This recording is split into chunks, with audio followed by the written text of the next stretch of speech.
एक ढोलू किसान का खेत समुद्र के किनारे पर था।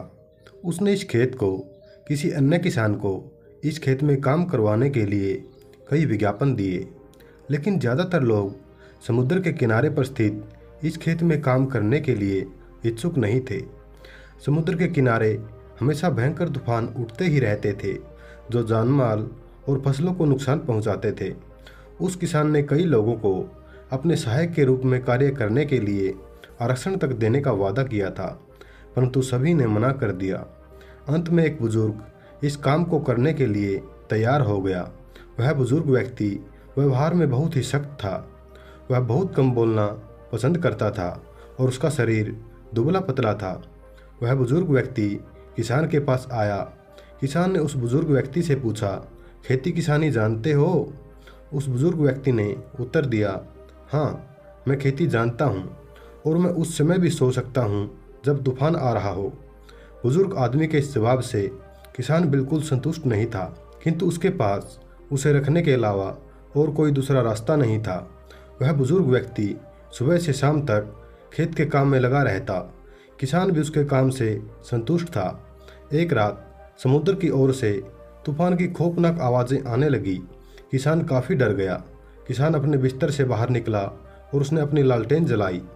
इसके बाद वह किसान दौड़ते हुए उस बुजुर्ग व्यक्ति के पास पहुंचा। वह किसान यह देखकर बहुत ही नाराज हुआ कि इस तेज तूफान में वह व्यक्ति सो रहा है। उसको झटका देकर किसान ने जगाया और कहा, जल्दी उठो, तूफान आ रहा है। सभी चीज़ों को बांध लो ताकि कुछ भी तूफान में न उड़े। उस आदमी ने करवट बदलते हुए कहा, नहीं श्रीमान, मैंने आपसे पहले ही कहा था कि मैं उस समय भी सो सकता हूँ जब तूफान आ रहा हो। उस किसान को बुजुर्ग आदमी के इस दो टूक उत्तर से बहुत गुस्सा आया। वह तत्काल उसे नौकरी से निकालना चाहता था, लेकिन उस समय वह तूफान से बचाव के लिए बाहर की ओर भागा।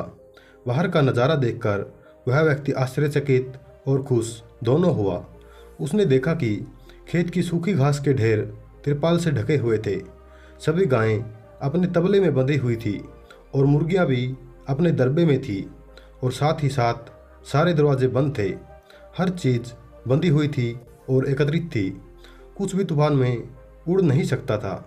किसान को तब जाकर उस बुजुर्ग आदमी की बात का अर्थ समझ में आया। उसके मन को तसल्ली हो गई। इसके बाद वह किसान अपने बिस्तर की ओर लौटा और आराम से सो गया। दोस्तों, इस कहानी से हमें यह सीख मिलती है कि हमें अपने काम समय रहते कर लेने चाहिए, ताकि बाद में हमें कोई पछतावा न हो।